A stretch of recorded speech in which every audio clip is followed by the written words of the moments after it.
Assalamualaikum warahmatullahi wabarakatuh. Kembali lagi bersama saya Muhammad Dodi dalam mata kuliah Statistika Bisnis. Adapun pada video kali ini, saya akan menjelaskan bab statistika non-parametrik untuk uji chi-square. Pada bab ini, kita akan belajar perbedaan statistika parametrik dengan statistika non-parametrik. Lalu, kita juga akan belajar bagaimana menggunakan uji chi-square untuk uji normalitas. Yang ketiga, kita akan belajar bagaimana menggunakan uji chi-square untuk uji keselaratan atau yang dikenal dengan goodness of fit. Lalu kita juga akan belajar bagaimana dan kapan menggunakan uji chi-square untuk tabel kontingensi. Kita juga akan belajar bagaimana menggunakan prosedur Marasquillo untuk menentukan perbedaan berpasangan ketika mengevaluasi lebih dari dua proporsi.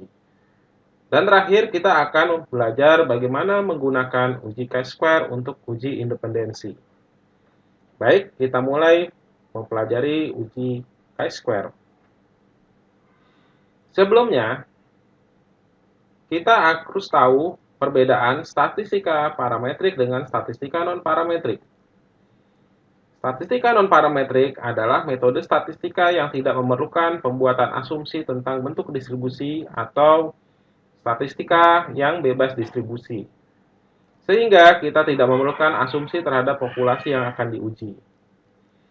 Sebelum data diolah dengan metode parametrik ataupun non-parametrik, maka kita harus melakukan uji distribusi, apakah distribusi normal atau tidak. Kapan kita menggunakan statistika non-parametrik? Kita menggunakan statistika non-parametrik ketika distribusi sampel atau populasi tidak terdistribusi secara normal.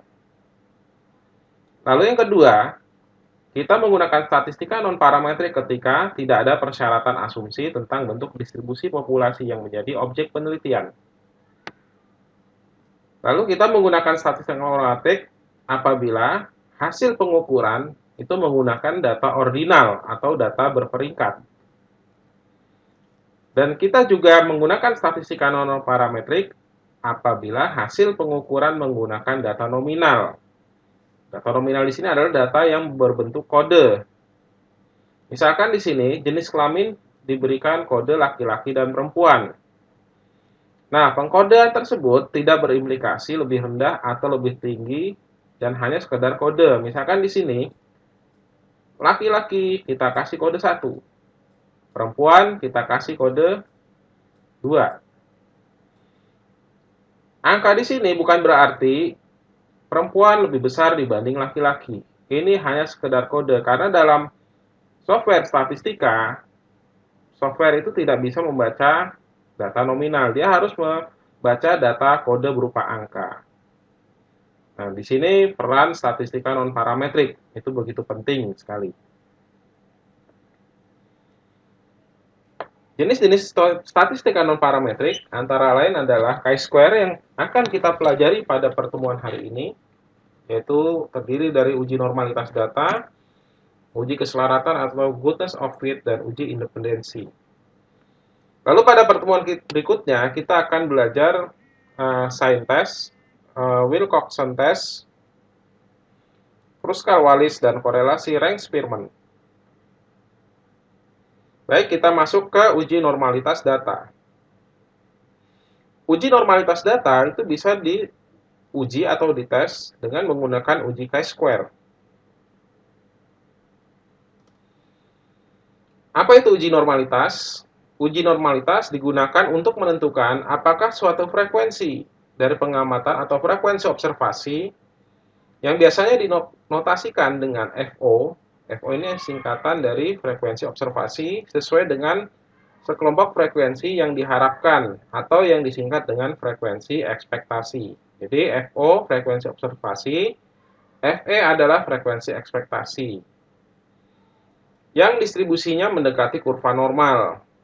Distribusi kurva normal adalah sebagai berikut apabila kita mengikuti aturan empiris dari Chebyshev. Dalam aturan empiris Chebyshev, data itu kita bagi menjadi 6 kelas. Misalnya di sini kelas 1, kelas 2, kelas 3, kelas 4, kelas 5, dan kelas 6. Dalam aturan Chebyshev, kelas 1 dan kelas 6 itu proporsinya adalah 2,7%. Kelas 2 dan kelas 5 itu proporsinya masing-masing 13,5%. Dan kelas 3 dan serta kelas 4 itu proporsinya masing-masing 34,3%. Apabila proporsinya berbentuk seperti ini distribusinya, maka biasanya data tersebut akan terdistribusi secara normal. Jadi selain distribusi normal itu umumnya itu rata-rata sama dengan median, sama dengan modus, ini biasanya kalau angkanya sama ya, misalkan rata-ratanya 5, mediannya itu 5 juga, modusnya 5, ini sudah dipastikan datanya terdistribusi secara normal. Nah, ada ciri lainnya, data itu terdistribusi secara normal itu apabila kalau misalkan data itu dibagi 6 kelas dan distribusinya berbentuk seperti ini sudah dipastikan datanya terdistribusi normal. Dan distribusi ini dianggap sebagai frekuensi ekspektasi. Nah, ini kita mengharapkan data itu distribusinya seperti ini. Maka ini dinamakan dengan yang namanya frekuensi ekspektasi atau FE. Oke, baik ya, ini frekuensi ekspektasi. Nah, kita akan mengadu data ini dengan frekuensi observasi. Ya, sebelumnya rumus chi-square adalah jumlah dari selisih frekuensi observasi kurangi frekuensi ekspektasi kuadrat dibagi dengan frekuensi ekspektasi. Dan ini dibacanya bukan chi, ya, tapi tidak apa-apa kalau misalkan ini kita menyebut dengan chi-square. Ini adalah huruf Yunani, ya. Ini huruf Yunani. Ya, ini dibacanya adalah chi. Nah, chi-square. Ya, kalau udah terbiasa chi-square ya tidak apa-apa ya. Tapi kalau lebih tepatnya adalah chi-square. Ya, chi kuadrat bisa ya. Square itu artinya kuadrat. Kalau root itu artinya akar. Itu istilah matematik dalam bahasa Inggris. FO tadi apa? Frekuensi observasi. Sedangkan FE adalah frekuensi ekspektasi. Ya, kita lanjut saja ke contoh soal. Berikut ini adalah data jumlah nasabah baru di sebuah bank yang diambil di setiap cabang. Tentukan apakah persebaran data nasabah tersebut mengikuti distribusi normal. Oke ya, ini adalah data jumlah nasabah baru yang diambil dari setiap cabang. Tentukan persebaran data nasabah tersebut mengikuti distribusi normal. Nah, kita di sini membuat frekuensi ekspektasi dulu. Tadi jumlah sampelnya adalah 40. Nah, apabila kita mengikuti aturan Chebyshev tadi apa? Kelas dibagi menjadi 6 ya. Kelas 1, kelas 2, kelas 3, kelas 4, kelas 5, kelas 6. Nah, distribusi datanya per kelasnya untuk kelas 1 dan kelas 6 ini adalah masing-masing 1. Kelas 2 dan kelas 5 masing-masing 5. Kelas 3 dan kelas 4 ini masing-masing 14. Nah, apabila distribusinya seperti ini ya, kelas 1 1, kelas 2-nya 5, kelas 3-nya 14, kelas 4-nya 14, kelas 5-nya itu ada 5 dan kelas terakhirnya ada 1. Ini adalah bentuk yang terdistribusi secara normal. Jadi nanti bentuk distribusinya seperti ini. Ini normal ya. Oke. Terbentuk distribusi normal. Ini yang kita harapkan dari 40 sampel.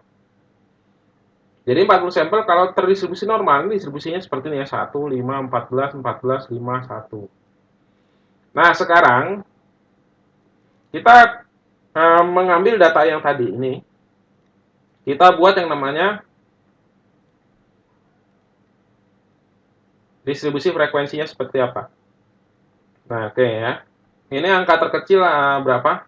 Ada 7 ya. Ada 7. Nah, kita buat interval kelasnya. Interval kelasnya.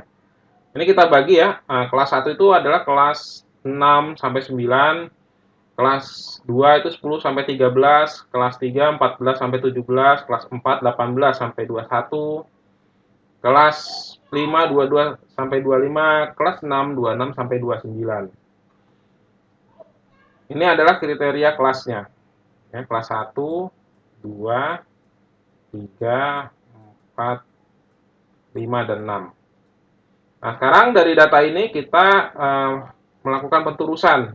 Nah, ini distribusi frekuensi kita pernah pelajari pada bab-bab sebelumnya ya. Oke, 6 sampai 9 itu ada 2. Ada 2 nasabah. Oke, lalu 26 sampai 29 ada 3. Oke, 10 sampai 13 ada 6. 22 sampai 25 ada 4. 14 sampai 17 ada 15. Ada 15 data ya. Kita ambil dari sini nih. Lalu 18 sampai 21 ada 10. Jadi total 40. Oke, ya saya ulangi ya. Dari data-data ini kita kelompokkan ke dalam ini ya. Jadi 6 sampai 9 itu ada 2 data. 10 sampai 13 ada 6 data. 14 sampai 17 ada 15 data. 18 sampai 21 ada 10 data. 22 sampai 25 ada 4 data. 26 sampai 29 adalah 3 data. Nah, sekarang apakah frekuensi observasi ini sesuai yang kita harapkan, yang diharapkan ini? Ini apakah sesuai dengan ini? Oke, kita kurangkan saja ya. FO dikurangi dengan FE ya. 2 dikurangi 1 hasilnya 1. 6 dikurangi 5 hasilnya 1. 15 kurangi 14 hasilnya 1. 10 dikurangi 14 hasilnya min 4. 4 dikurangi 5 hasilnya min 1. 3 dikurangi 1 hasilnya 2. Ini adalah selisih antara frekuensi observasi dengan frekuensi ekspektasi. Lalu angka-angka ini kita kuadratkan untuk menghilangkan tanda negatif. Nah, kita kuadratkan ya. Kalau 1 dikuadratkan tentu hasilnya 1. Jadi kelas ke-1 sampai kelas ke-3 ini kalau dikuadratkan hasilnya 1. Ini min 4 dikuadratkan hasilnya 16. Min 1 dikuadratkan hasilnya 1. 2 dikuadratkan hasilnya 4. Lalu angka-angka ini kita bagi lagi dengan frekuensi ekspektasi. 1 dibagi 1, 1. 1 dibagi 5, 0,2. 1 dibagi 14, 0,07. Lalu 16 dibagi 14, 1,14. 1 dibagi 5, 0,2. 4 dikurang 1, 4. Lalu kita jumlahkan.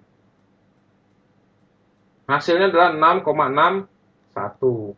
Dan ini yang dinamakan dengan chi-square hitung. Chi-square hitung harus kita bandingkan atau kita adu dengan chi-square tabel. Ya, sebelumnya kita akan membuat hipotesis dulu ya. Hipotesisnya adalah H0 data terdistribusi secara normal. H1 data tidak terdistribusi secara normal.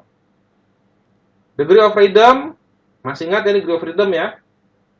Observasinya ada berapa? Observasinya ada 6. Ada 6 kelas. Variabel yang diteliti ada berapa? Ada 1, yaitu apa tadi? Ya, datanya ya. 6 dikurang 1 hasilnya 5. Degree of freedom atau derajat bebasnya 5. Nah, degree of freedom digunakan untuk mencari chi-square tabel. Nah, kita perlu yang namanya chi-square tabel. Nah, kita ambil angka-angka dari chi-square tabel. Ini adalah tabel chi-square yang digunakan untuk mencari chi-square tabel. Degree of freedom-nya tadi berapa? 5. Taraf nyata atau alfa yang kita pakai itu biasanya 0,05. Nah, kita cari persimpangannya di sini. Baik, di sini kita dapat chi-square tabelnya adalah 11,07. Nah, 11,07 ini kita bandingkan dengan chi-square hitung. Posisinya ada di mana? Iya, posisinya ternyata ada di daerah penerimaan H0. Di sini kesimpulannya adalah H0 ditolak apa diterima? Ya, diterima. Kenapa? Karena masih di bawah chi-square tabel. Chi-square hitungnya masih di bawah chi-square tabel. Maka hipotesis nolnya kita terima. Kita terima H0, kita terima. Maka kesimpulannya apa? Distribusi data dinyatakan normal. Jadi data yang ini Ini adalah data yang normal. Karena bentuk distribusinya mengikuti aturan Chebyshev. Ya, ini normal. Datanya normal. Karena apa? H0 diterima. Baik ya, kita sudah menyelesaikan subbab untuk uji normalitas. Kita lanjut ke uji chi-square berikutnya, itu adalah uji keselarasan atau goodness of fit. Keselarasan dalam bahasa Inggrisnya adalah goodness of fit. Nah, ini kita langsung ke contohnya saja, karena ini rumusnya tidak begitu rumit ya. Tidak seperti ANOVA. Rumusnya tadi cukup itu tadi ya. Nah, sekarang kita langsung saja ke contoh soal. Produsen mie instan mengeluarkan 4 varian rasa. Rasa ayam spesial, rasa kari ayam, rasa soto, dan rasa ayam bawang. Ya, Indomie ini atau mie instan ini terkenal ya buat mahasiswa ya, apalagi mahasiswa yang ngekos. Oke. Untuk membantu dalam perencanaan produksi, manajemen ingin menentukan apakah pembelian pelanggan sebelumnya menunjukkan bahwa ada perbedaan preferensi konsumen dalam rasa tertentu. Jumlah mie instan yang terjual dari masing-masing rasa untuk 100 dus mie instan selama 2 minggu terakhir ditunjukkan di bawah ini. Jadi di sini 100 dus mie instan, dari 100 dus mie instan ini ternyata kari ayam itu penjualannya 20. Sorry, ayam spesial 20, kari ayam 35. Soto 30, ayam bawang 15. Ini kita jumlahkan ada 100. Ya, kita lihat data secara kasat mata. Ini yang paling laku yang mana kelihatannya nih? Oke ya, kari ayam ya 35, rasa soto 30. Oke. Pertanyaannya, apakah ada perbedaan proporsi dalam penjualan berdasarkan rasa?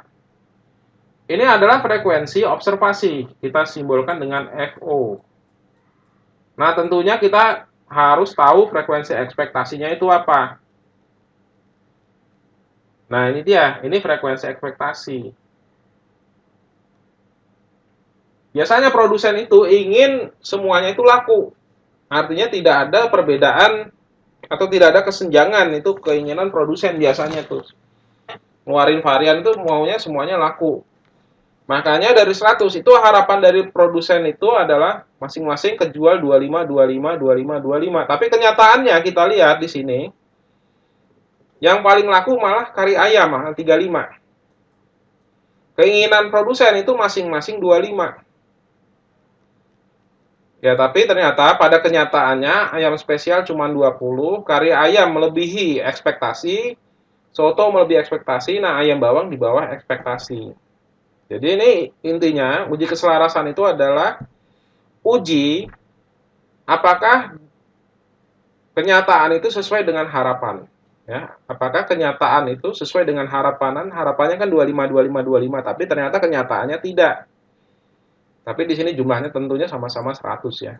Oke ya, kita uji apakah kenyataan sesuai dengan harapan. Nah, itu uji keselarasan ya.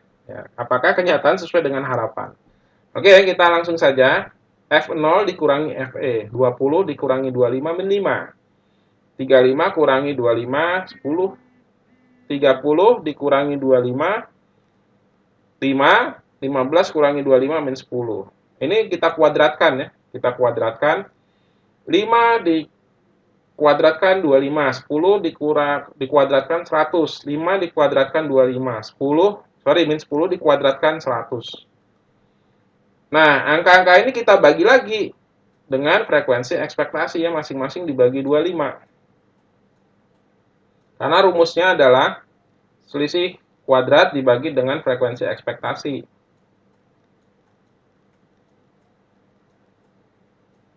25 dibagi 25 1, 100 bagi 25 4, 25 bagi 25 1, 100 bagi 25 4. Kita total chi-square hitungnya ada 10 ya. Total chi-square hitung 10. Seperti biasa, ketika kita sudah melakukan chi-square hitung, kita harus mencari chi-square tabel.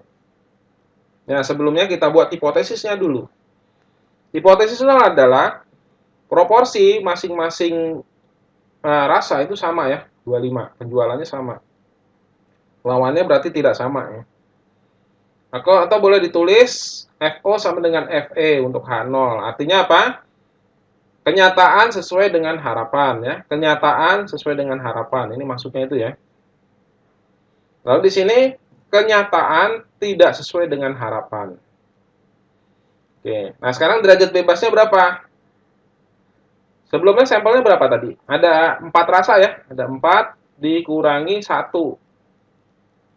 3. Degree of freedom-nya berarti 3. Nah, kita ambil tabel chi-square. Degree of freedom 3.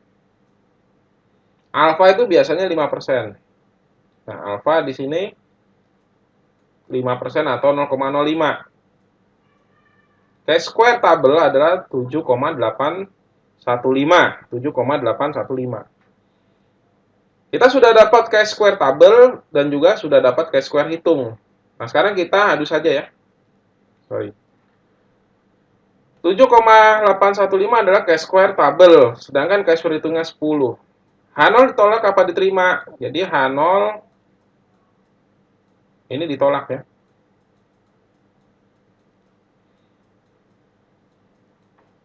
H0 ditolak. Karena chi-square hitung lebih besar dari chi-square tabel, maka ada perbedaan preferensi konsumen dalam rasa tertentu.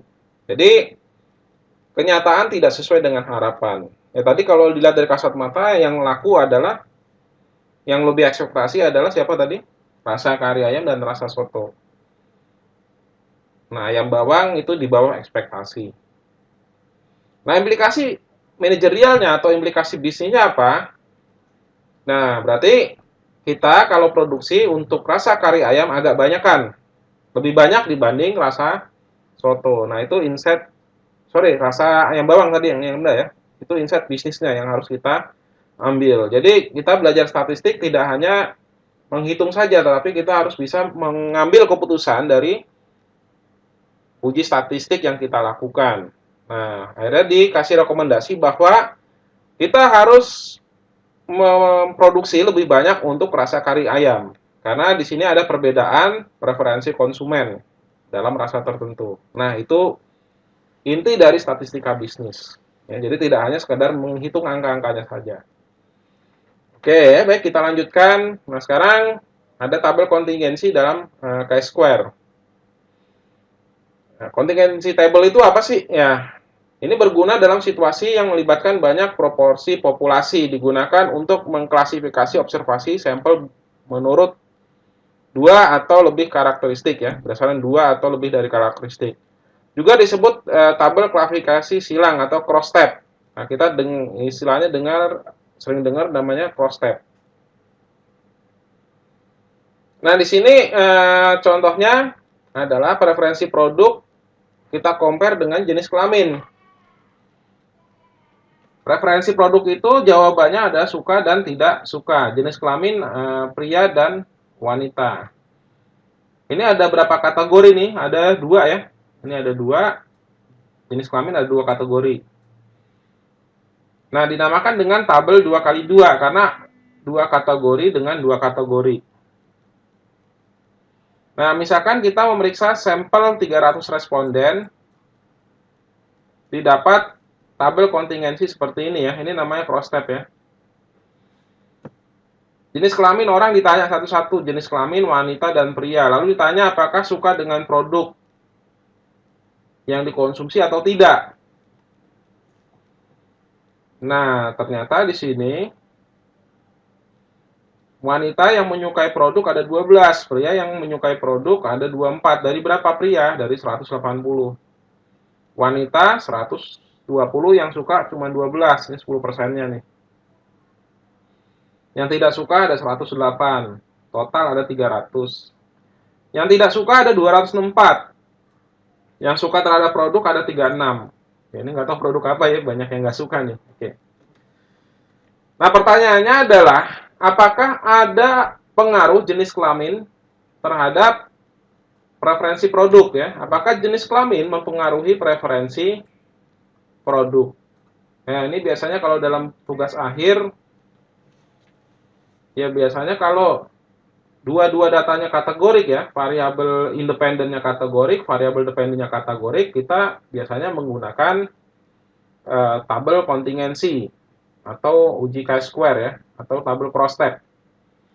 Jadi di sini apakah jenis kelamin mempengaruhi preferensi produk? Apakah ada hubungannya ya jenis kelamin dengan preferensi produk?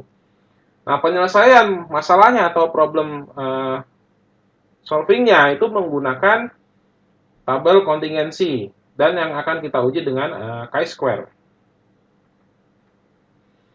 H0 hipotesis nolnya ini P ini proporsi ya. Proporsi 1 sama dengan proporsi 2. Proporsi wanita menyukai produk sama dengan proporsi pria yang menyukai produk tersebut. Kedua proporsi tidak sama. Nah, ini tergantung dari jenis kelamin. Jika 0 benar, maka proporsi perempuan yang menyukai produk harus sama dengan proporsi laki-laki yang menyukai produk. Dan kedua proporsi di atas harus sama dengan proporsi orang yang menyukai produk secara keseluruhan. Ini hipotesisnya. Atau juga boleh H0 tidak ada pengaruh jenis kelamin terhadap preferensi produk. H1 ada pengaruh jenis kelamin terhadap preferensi produk. Itu boleh seperti itu ya. Tapi saya lebih prefer H0 itu adalah tidak ada pengaruh jenis kelamin terhadap preferensi produk. H1 ada pengaruh jenis kelamin terhadap proporsi produk.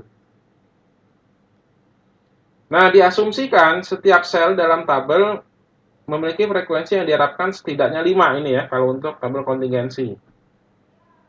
Dan kalau kasus 2x2, degree of freedom-nya biasanya 1. Degree of freedom 1.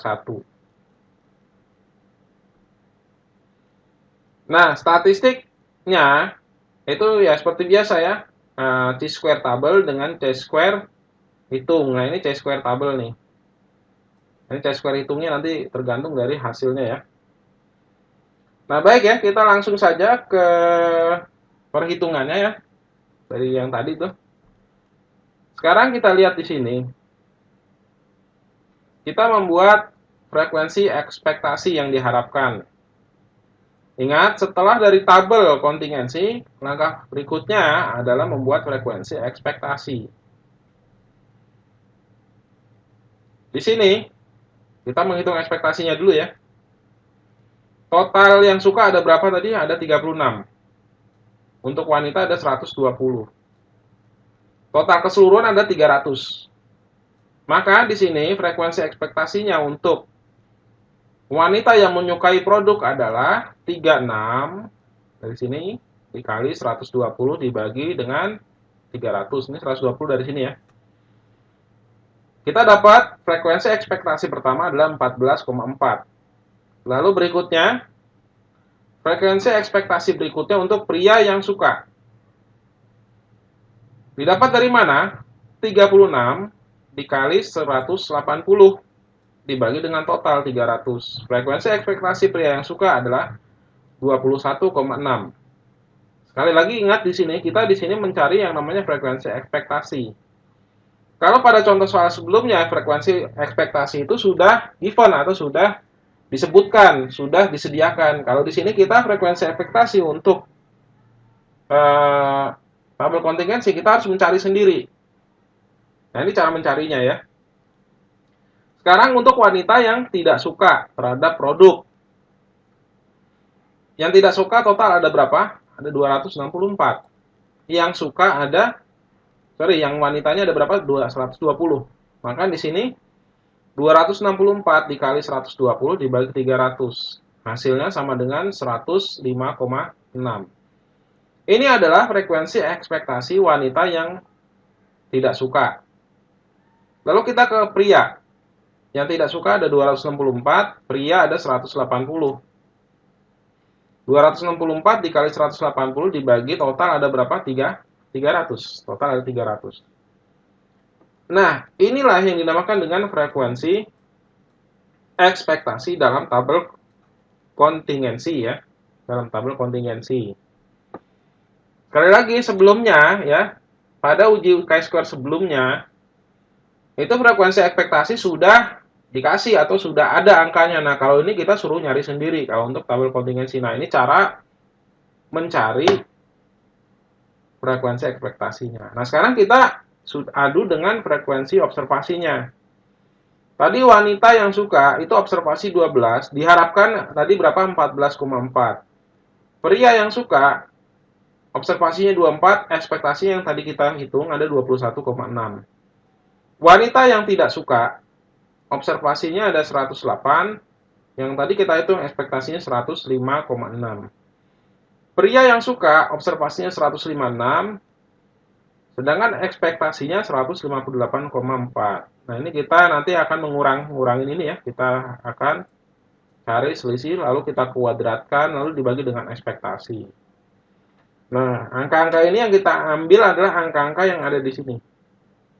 Untuk mencari chi-square hitung. Oke ya, kita mulai dari yang pertama. 12 dikurangi 14. Oke, ke sini ya, 12 dikurangi 14, lalu dikuadratkan dibagi dengan ekspektasi lagi, 14,4. Nah, ini. Ini berlaku juga untuk yang 108 ya. Oke. Kurangi 105,6 dibagi 105,6. Ini juga sama. Ini ke sini ya, 24. Ini 21,6. Dan juga ke sini. Ini 156. Lalu 158 dibagi 158,4 ini. Ini masing-masing angkanya dicari ya. Kita cari, ini kita cari, kita cari, kita cari. Lalu kita totalkan. Hasilnya, chi-square hitungnya adalah 0,758. Ya, ini alamat H0 diterima ya, karena chi-square hitungnya 0, nah, ini. Ya, alamat bakalan H0 diterima. Kalau ini kita udah bisa nebak nih. Ya, betul ya. H0 ternyata diterima. H0 diterima. Ya, statistik uji atau chi-square hitungnya adalah 0,758. Chi-square tabelnya adalah 3,841. Nah, ini kita bisa cari dengan Microsoft Excel ya, dengan memasukkan rumus fungsi formula sama dengan CINV, kita masukkan alfanya 0,05, lalu kita taruh degree of freedom-nya 1 ya. Tadi degree of freedom-nya kalau tabel kontingensi itu selalu 1. Didapat chi-square hitungnya, chi-square tabelnya adalah 3,81. Oke. Aturan keputusan kalau chi-square hitung di atas 3,841 kita menolak H0. Kalau misalkan di bawah terima H0. Kenyataannya di sini ternyata chi-square hitungnya di bawah chi-square tabel. Ini chi-square tabel, ini chi-square hitung. Maka kita di sini menerima H0 dan tidak ada perbedaan proporsi wanita dengan pria dalam menyukai produk. Artinya apa? Jenis kelamin tidak berpengaruh terhadap preferensi ya. Jadi nggak ada pengaruhnya tuh, baik pria atau wanita terhadap preferensi produk atau kesukaan terhadap produk. Berarti faktor preferensi produk bukan disebabkan oleh jenis kelamin. Buktinya apa? Pria dan wanita sama-sama tidak menyukai. Kalau tadi ya, datanya banyak yang tidak menyukai. Nah, itu insight bisnis. Ya, ingat, kita statistika bisnis tidak hanya sekedar menghitung ya, kita harus mengambil kesimpulan ya, mengambil insight bisnis atau wawasan bisnis dari hasil perhitungan kita. Nah, kalau untuk lebih dari 2 proporsi, ya ini kita menggunakan tabel kontingensi yang lain ya, rumusnya 2 dikali C. Dan ini berpengaruh terhadap degree of freedom. Jadi degree of freedom-nya berubah. Kalau tadi, kalau 2 kali 2, kalau 2 kali C itu kan bisa aja 2 kali 3 ya. Bisa juga 2 kali 4. Nah, kalau 2 kali 2, degree of freedom-nya, ya kalau berdasarkan rumus ini adalah 2 kurang 1 dikali 2 kurang 1. Ya, 2 kurang 1 ya. Hasilnya tentunya 1. Nah, kalau 2 kali 3 degree of freedom-nya bagaimana? Ya, kita masukkan ya. 2 kurang 1 dikali 3 kurang 1 kalau ini. Ya, hasilnya adalah ini 1, ya ini hasilnya 2 ya. Ya, hasilnya 2. Dan seterusnya ya, kalau 4 ya berarti hasilnya 3. Seperti itu. Degree of freedom-nya. Nah, sekarang kita lanjut ke contoh soalnya. Sebuah polling dilakukan untuk mengetahui respon karyawan terhadap perubahan kebijakan perusahaan.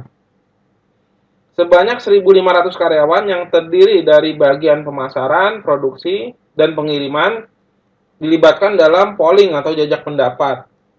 Ini misalkan kenaikan gaji ya, banyak yang setuju atau nggak tahu nih banyak yang setuju apa ya, bisa kenaikan gaji atau bisa dapat tunjangan atau apa, nambah liburan ya.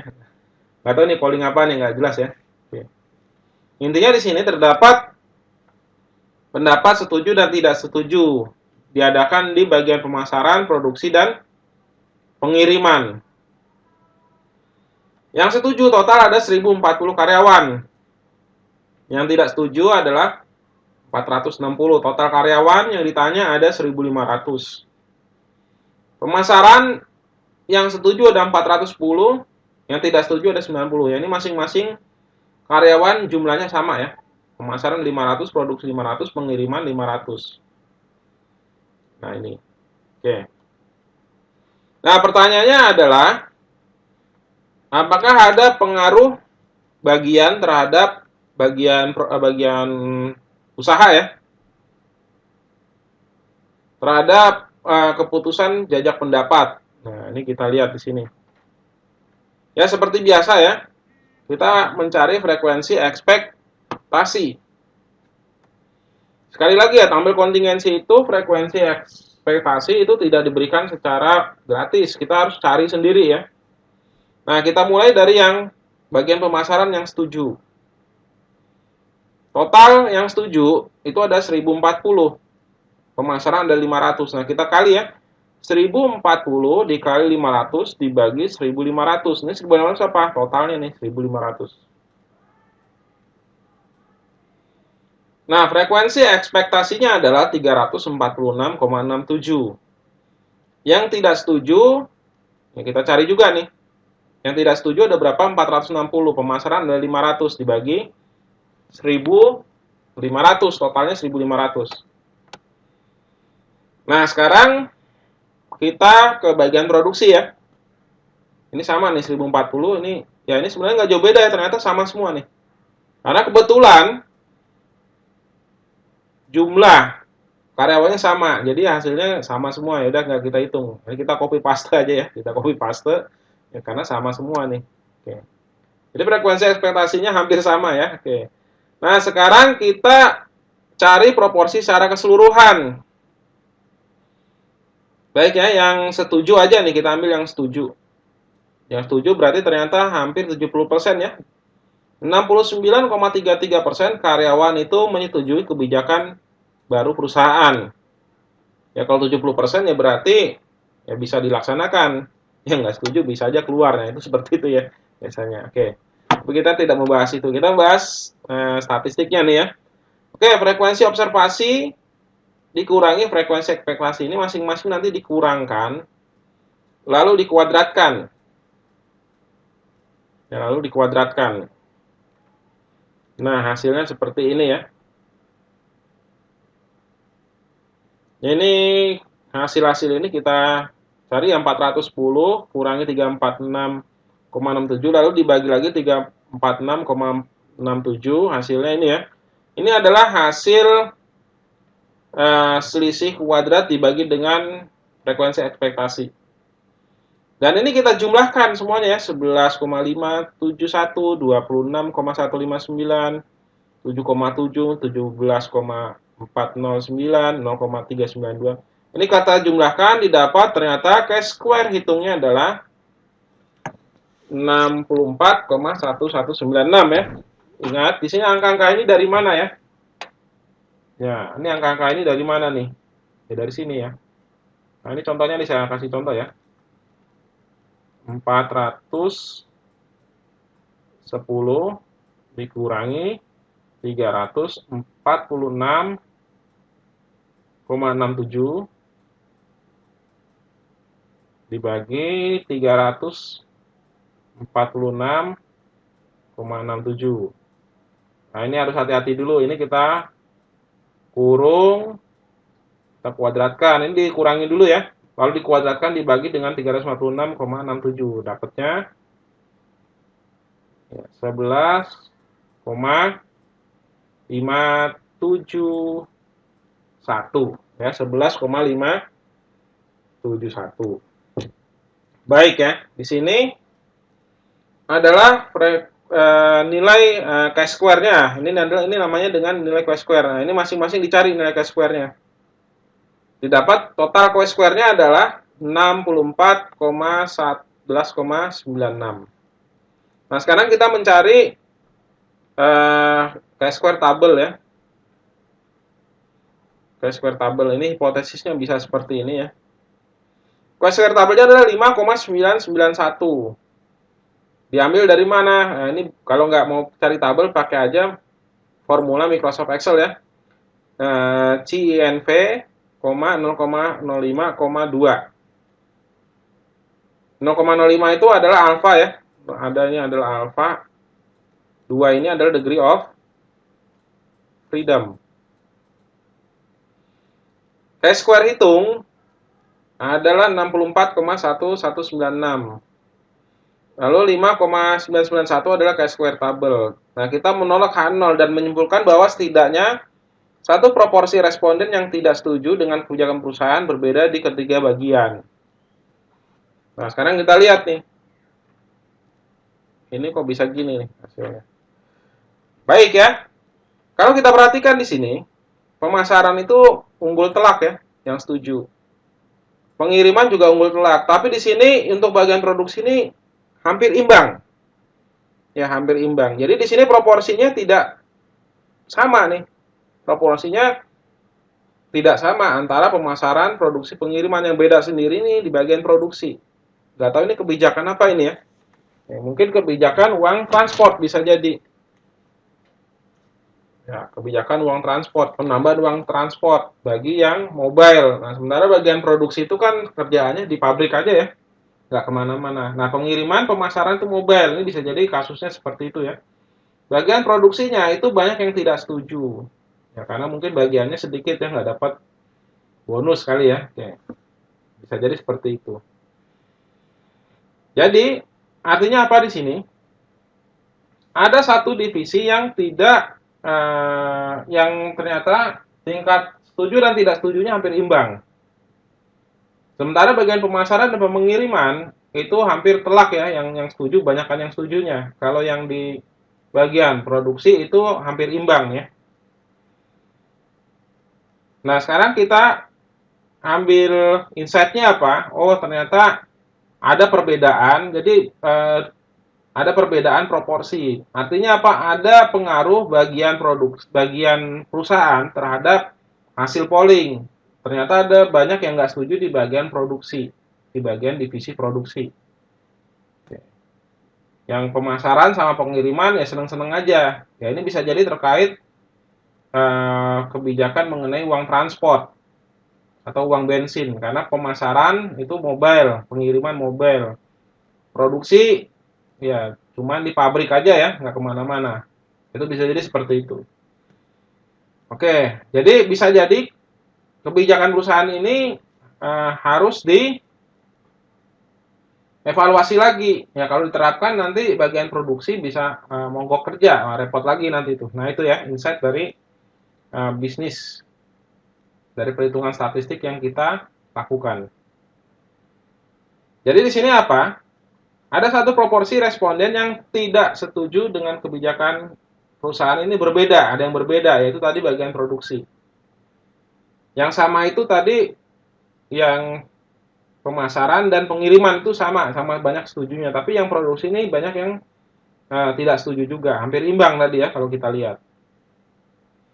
Nah, makanya kita cari prosedur Marasquillo. Prosedur Marasquillo adalah prosedur yang membuat perbandingan antara semua pasangan grup. Nah, pertama kita hitung selisih absolut di antara semua pasangan, lalu hitung range atau jangkauan kritis untuk prosedur Marasquillo ya. Ini mirip dengan Tukey-Kramer kalau dalam ANOVA. Nah, sekarang jangkauan kritis untuk prosedur Marasquillo, ini rumusnya seperti ini ya. Oke, kita langsung aja masuk angka-angkanya saja daripada kita ini rumus ya. Ini adalah chi-square table. Ini chi-square table. Ini adalah proporsi ya, proporsinya. Oke, pemasaran yang setuju ada 0,82. Produksi, 59%. Pengiriman 0,67. Ini tadi yang saya bilang, hampir imbang nih. Nah, sekarang kita masukkan angka-angka ini ya. Pemasaran diadu dengan produksi. 0,82 dengan 0,59. Ini diadu. Hasilnya 0,68. Lalu bagian pemasaran dengan pengiriman. Ini hasilnya 0,06. Ini kita masukkan angka-angkanya ya. Ini critical range-nya kalau untuk yang produksi dengan pengiriman 0,075 ya. Critical range-nya. Ini adalah angka critical range. Ini diambil dari chi-square table ya, ini diambil dari chi-square table. Ya, diambil dari chi-square table. Ini 0,82 diambil dari sini ya. Oke. Ini diambil dari sini. 500 ini adalah jumlah karyawan di pemasaran dan ini jumlah karyawan di bagian produksi. Critical range-nya 0,068. Nah, sekarang selisih proporsinya nih. 0,82 dengan 0,59 produksi dengan ini. Ini hasilnya ternyata 0,23. Jadi selisihnya 23%. Nah, ini kita adu dengan ini. Oke, ini juga hasil selisih proporsinya kita adu dengan ini ya. Ini prosedur Maras-Quillon. Ini kita adu dengan ini. Karena setiap perbedaan absolut lebih besar daripada nilai kritis, bisa disimpulkan bahwa setiap proporsi berbeda secara signifikan. Nah, ini ya. Kita lihat di sini. Dari uji Maras-Quillon ternyata juga ada perbedaan yang yang setuju pemasaran dengan pengirimannya juga ada perbedaan signifikan juga nih. Perbedaannya ternyata signifikan ya. Dan dari produksi dengan pengiriman ini juga perbedaannya hampir tipis ya, hampir tipis nih. Jadi ternyata proporsi setuju itu masing-masing bagian ini benar-benar bedanya signifikan, nyata sekali bedanya ya. Ya, ternyata bagian pengiriman juga proporsinya tidak sebesar pemasaran. Kecuali kalau di sini 0,81 nih. Ini ternyata di sini 0,67. Ini 0,59. Ini hampir banyak yang tidak setuju ya. Oke. Ya bisa jadi di sini adalah bonus ya, bonus bisa jadi nih kebijakan bonus nih. Ini yang nggak setuju ada 205, pengiriman ada 165. Jadi kebijakan polling ini bisa jadi ini sangat menguntungkan pemasaran, tapi tidak menguntungkan bagian divisi produksi dan pengiriman. Jadi yang makmur aja orang pemasaran nih yang dapat bonus ini bisa jadi seperti itu. Ya ini contoh prosedur Maras-Quillon untuk menguji apakah perbedaannya itu signifikan atau tidak. Ya, ini kayak uji Tukey and Kramer di uji ANOVA. Nah, sekarang kita lanjut nih yang terakhir adalah uji independensi ya. Ini uji independensi juga sama dengan tabel kontingensi tadi ya. Jadi kalau tabel kontingensi itu untuk melihat pengaruh variabel A kepada variabel B dan juga melihat apakah ada perbedaan proporsi atau tidak. Perbedaan proporsi atau tidak. Ini juga sama ya. Di sini untuk mirip dengan uji Goodness of Fit. Dan juga di sini diperluas ke dalam tabel kontingensi juga. Ini sama, tabel kontingensi. Nah, ini juga sama ya, uji independensi. Misalkan di sini jumlah order didata dari 200 pelanggan adalah sebagai berikut nih. Jenis pelanggan kan biasanya kalau di ini ada platinum, gold, silver, dan bronze. Apakah jenis pelanggan ini berpengaruh terhadap jumlah order? Nah, ini menggunakan yang namanya uji chi-square ya, ini uji independensi. Ini lebih kompleks ya. Kalau ini berapa kali berapa nih? Kalau tadi kan 2 kali 3. Kalau ini adalah 4 kali 3. Nah, ini lebih kompleks lagi ya. Jadi uji independensi ini adalah uji yang lebih kompleks ya untuk tabel kontingensi. Ini hasilnya H0 Jumlah order dan jenis pelanggan berdiri sendiri-sendiri. Artinya apa? Tidak ada pengaruh jenis pelanggan terhadap jumlah order. H1, jumlah order dan jenis pelanggan saling bergantung. Artinya ada pengaruh. Nah, kita cari yang namanya frekuensi ekspektasi ya. Masih ingat ya caranya ya? Ini frekuensi ekspektasinya. 70 dibagi 7 kali 70 dibagi 200. Ya. Nah, ini kalau yang ini 10,5 ini dapat dari 30 dikali 70 dapatnya 10, sorry dibagi 200 dapatnya 10,5. Nah, ini kita mudah-mudahan sudah mahir ya mencari frekuensi ekspektasi. Nah, ini contoh lagi deh ya, saya kasih yang ini. Ini adalah kalau 14 dapat dari mana? 40 dikali 70 dibagi 200. Hasilnya adalah 14. Nah, ini. Nah, frekuensi observasi kita adu dengan frekuensi ekspektasi yang kita cari. Ingat ya, tabel kontingensi, frekuensi ekspektasi itu selalu kita cari. Ya, ini kita cari ya, chi-square hitungnya, masing-masing ini selisih kuadrat, lalu dibagi dengan ekspektasi. Dan di sini hasil chi-square hitungnya adalah 0,709. Kalau tadi cuma berapa? 4 ya. Terus yang berikutnya ada 6. Nah, ini ada berapa nih? 1, 2, 3, 4, 5, 6, 7, 8, 9, 10, 11. Ada 12 series nih. Sigmanya sampai 12. 0,709. Ini kita adu dengan chi-square tabel. Chi-square tabel. Karena apa? Degree of freedom-nya ada 4 baris. 4 kurang 1, 3. 3 kurang 1, 2 ya. 3 kali 2 hasilnya 6. Nah, kita cari di tabel chi-square tabel ya. Tabel chi-square dapatnya adalah 12,592. Dan hasilnya H0 ditolak apa diterima? Ya, diterima. Karena nilainya di bawah nilai chi-square tabel. Kesimpulannya adalah tidak ada cukup bukti jumlah order dan jenis pelanggan saling berhubungan. Jadi ternyata pelanggan platinum, gold, silver, bronze itu pembeliannya sama saja ya.